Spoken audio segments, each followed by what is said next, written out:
Hello and welcome to Hexed Encountered. I'm Joe. In this video, we're going to be doing another top 6 based on a single publisher. And this time around, we're going to be looking at Compass games. And so here are the top 6 games in terms of my favorites that are in my library. So this is not, of course, going to be extensive throughout their catalog. They have a lot of games. So let's get underway here. We'll start with number 6. It is Silent War 2.0, which includes IJN 2.0, the expansion. This is a sub game about the World War II submarine campaign in the Pacific. It is a solitaire game. And basically, this is more of a strategic level. There is some operational elements to it, but you are running the entire thing as opposed to, say, something like The Hunters or Raiders of the Deep, which is another Compass game that I really like. Those are you're in command of one boat. Here you're in command of all of the U.S. submarines. And what the IJN expansion gives you is named Japanese ships that you can sink. So if you look here, you can see there's a ton of stuff in here. A lot of counters, a lot of the rule book is fairly thick. It's I would say it's, well, they say medium to medium high complexity. I would edge toward medium high. It's not a simple game, but it's not overly difficult to learn. Now you do get the game map, and there are spots on the map that indicate the different areas of the Pacific that you can operate in. You have bases and so on. There's also a combat display that lets you, which is where your combat takes place, of course. And then you have some bases as well, and your boats have to, recover and all that stuff. So, really good, solid solitaire system.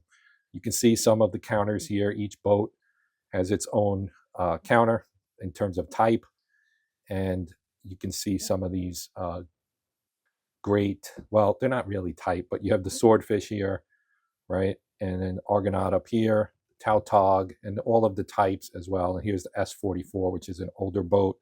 You can see the sizes are relative to each other, so you get a good idea of what the actual things look like. Here you can see there are some Allied ships as well in here. And then these are your Japanese targets, and they are named because you have this expansion for the Imperial Japanese Navy in it. 8 counter sheets in here. Like I said, a lot of material with this game. You get a lot of bang for your buck. This is a very, very good game. Okay, now we'll move on to number 5.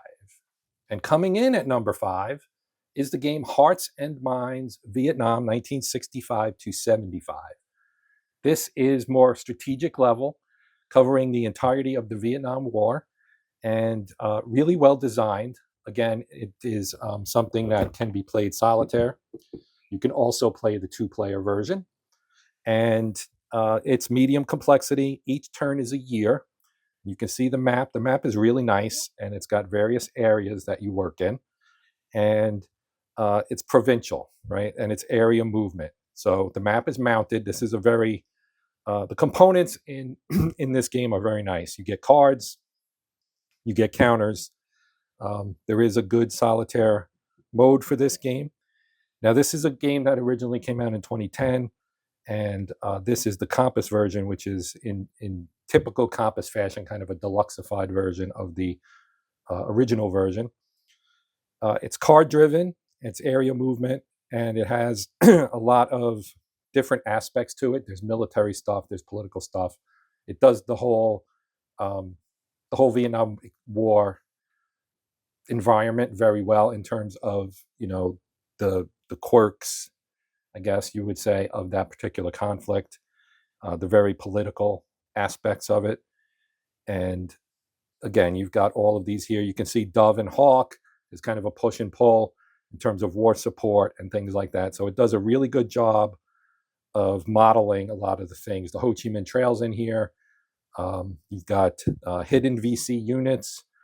You can see concentrated bombing missions, rapid deployment forces, the South Vietnamese coups, and the promotion of green survivors into tough veteran troops. So your troops will gain experience, and when you lose a veteran, it hurts a little bit more than when you lose a green troop.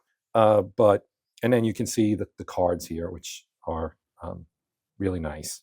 So again, this is a John Paniski design and really solid game. Really enjoy this. That's why it's in my top 6, coming in at number 5.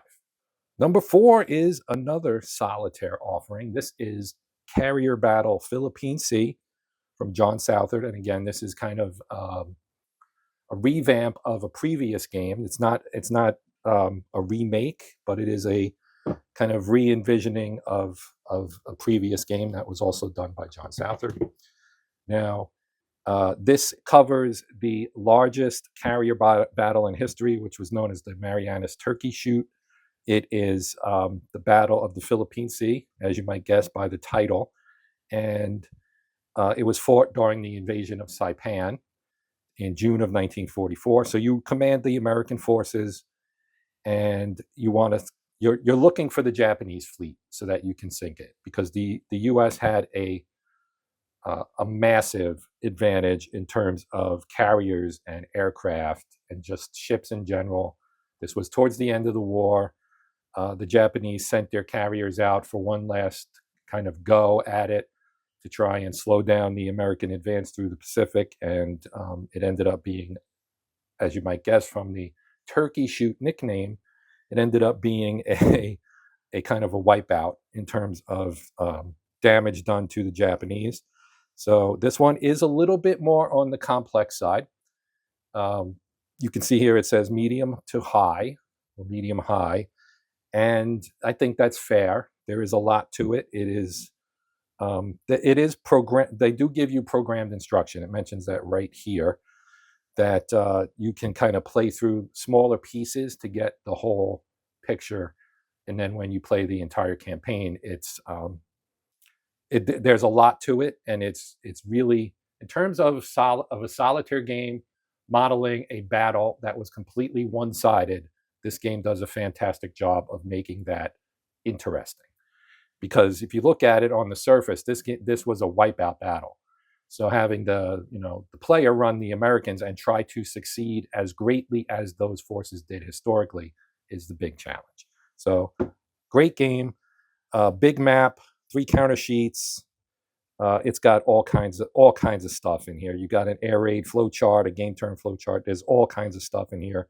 Really, really good game, I should say. So that is number 4, and we'll head into the top half of the top 6 here, and that is coming in at number 3, I should say, is Combat Volume 1. Now I could have done Combat Volume 2. Combat Volume 2 added a little bit to it, but it's retroactively you can apply it to this. This is actually the first edition, but I did buy the additional maps, and that's why the box doesn't really close anymore, because it's got both the old maps and the new maps in here. But this was Ross Mortel who designed it. He did, I think, the second one as well. And then Adam Starkweather, who was the developer on this and is a really accomplished designer himself, actually did Volume 3, which was Arnhem. And it was specifically based on historical stuff. These first 2 were not. That one is tied specifically to Market Garden, which hemmed it in a little bit, and it didn't work quite as well, in my opinion, as the first 2 volumes did. But I am looking forward to Combat Volume 4, which is the Eastern Front. Whoops. And I have that on pre-order at Compass Games. So this is, as it says right there, solitaire game design, but this is man-to-man combat, so it's very granular. You don't get any more granular than this. It has cards, and you determine your initiative for your various units. So you're playing as the Americans against the Germans in France in 44, so after Normandy, or after the Normandy invasion, I should say. Some of these will take place in Normandy. A lot of scenarios in here, and it's at the surface, it seems a little difficult to get into at first, but it's a medium complexity game. It is something you can learn. There was some errata to it when it first came out. Everything is kind of, cleaned up and laid out well now. But yeah, you use the cards to kind of drive some of the things. You get your enemy orders off there, you get your wound situations off of here, and your initiative, which determines the order in which things get activated, both for you and for the Germans. You could see the time scales 30 to 90 seconds per turn, so it's not real time. It's slower than real time actually, because of the that loop of having to go through the gameplay. But things move along at a decent clip, and it does a good job of modeling, in my opinion, man-to-man type combat.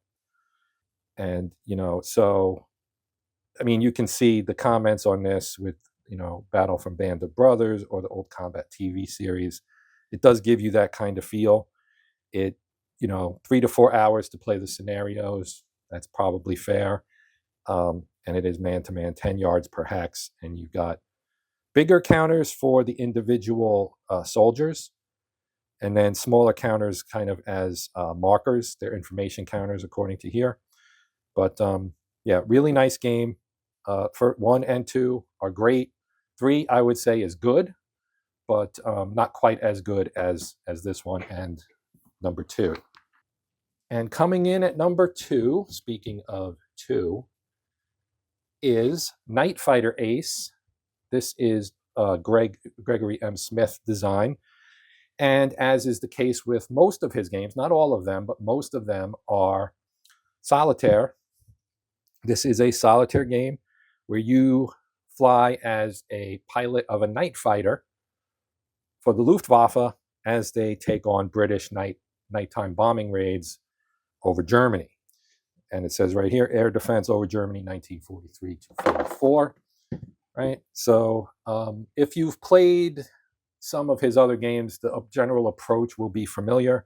This one is obviously focused on a specific thing, just like Interceptor Ace does with the daytime Luftwaffe air defense. This is the nighttime one, which gives it a little bit of a unique twist because you're using radar and to find the bombers, because it's nighttime, it's dark.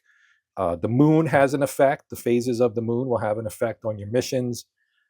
There's just a lot of detail in this, just as is the case with all of Gregory Smith's games. There's a lot of detail in it, and it's a great kind of narrative experience. And you do have some decision making, especially when you're going up against the bombers. How do you want to approach? What distance do you want to fire from? You can get right up underneath them if you have the what is that thing called? I forget. It's it fires straight up into the belly of the bomber, and I forget what the specific term is. It's been a few months since I've played this. I did do some videos on this one. A fantastic game, really fantastic game. It's up there. Obviously, I have it number 2. It's probably my favorite. I wavered a bit between this and Western Front Ace, to be honest, and also Raiders of the Deep. I love all 3 of those games, Raiders of the Deep being a submarine game, and not designed by Gregory M. Smith, but based on his Hunters series, which is not published by Compass. But anyway, you've got 32 different night fighters you can fly. I haven't flown them all. I'd love to. Doing the channel prevents me from playing some games that I would love to play more of. But anyway, you do have famous aces in here as well. Really solid game. Pretty much, if you enjoy Gregory M. Smith's games, you will like this. This is a really good one. All right, we are on to the number 1 game, according to me, and it is Enemy Action Kharkov by John Butterfield. And this game is probably, for me, top 3 overall. At worst, top 3. This is a really, really good game. I also have Ardennes.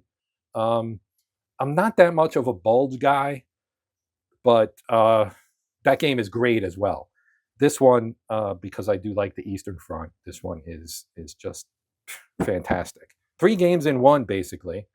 You have the 2-player version, where you can play against an opponent. One takes the Soviets, one takes the Germans. Then you have a German solo, where you play as the Germans against the AI's Soviets, and vice versa. You have a Soviet where you play as the Soviets against the German AI. I did videos on this. Love this game. Fantastic game. Like I said, top 3 for sure. I don't know if I'll do an overall top 6, but I might. If I do, you can expect to see this guy in there near the top. So yeah, this, like I said, just a great game. The maps are even different because some of the maps are activated by some of the things on the map activates some of the units. That's how I should have put it. You can see some of the dots on here. And the cards, it's relatively card driven. There are no dice, so it's a diceless game. Everything kind of comes off the cards, I think, if I remember correctly. No, there is a die. There's a 10-sided die. That's right. But you get like chits that will determine kind of what results you get. It's somewhat complex, but it's just fantastic. I mean, Butterfield is probably the best designer of solitaire systems out there. He's been a game designer for a long time and goes back to the SPI days, and he's just brilliant, basically. And this is the second game in the Enemy Action series following Ardennes. Like I said, that game's also great. I'm just more of a fan of Eastern Front than Battle of the Bulge specifically. 3 maps, one's for the 2-player, one each for solitaire. 3 rule books, one for each game. Again, 3 games in one, basically. 432 counters, 110 playing cards, multiple player aids, and a single die. Complexity, you can see for the 2-player, it's 5 out of 10. That's fair. It's easier to play the 2-player version because there are no rules for how the bot works. And then solo is 7 out of 10 because it gets more complex when you have to run the system through for the opponent. Like I said, just a great game. I can't say it enough. Just like I gushed over my number 1 game from GMT, and I'm not going to say what it is, so you can watch that if you haven't already. I'm going to gush the same way over this one. This is one of my all-time favorites. So that is going to do it for this one. I just want to give a quick shout out to my channel members. I appreciate the support from you guys. If you're interested in finding out more about that, you can click the join button. It doesn't mean you join. It just means you get the information you might need to decide whether you want to join or not. But other than that, whether you do that or not, I would also ask if you would consider liking this video, sharing it, or hyping it, which I'm not really sure what that does, but it's a fairly new thing. And if you do any of those things, maybe in addition or as an alternative, you might consider subscribing to the channel. You can click the bell and get notifications when new videos are released, etc., etc. You know the spiel if you've watched videos on YouTube. But other than that, thanks to my subscribers as well. Thank you, guys. And that is it for now. Comments, questions. I almost forgot. Comments, questions. Post them. I'd like to hear what you think. What's your favorite Compass game? Let me know. And if I've played it, I can reply and let you know what I think. Or I can maybe look at other games I have not played yet. But that will do it for now. Until next time, I'm Joe. This is Hexed Encountered. And as always, happy gaming.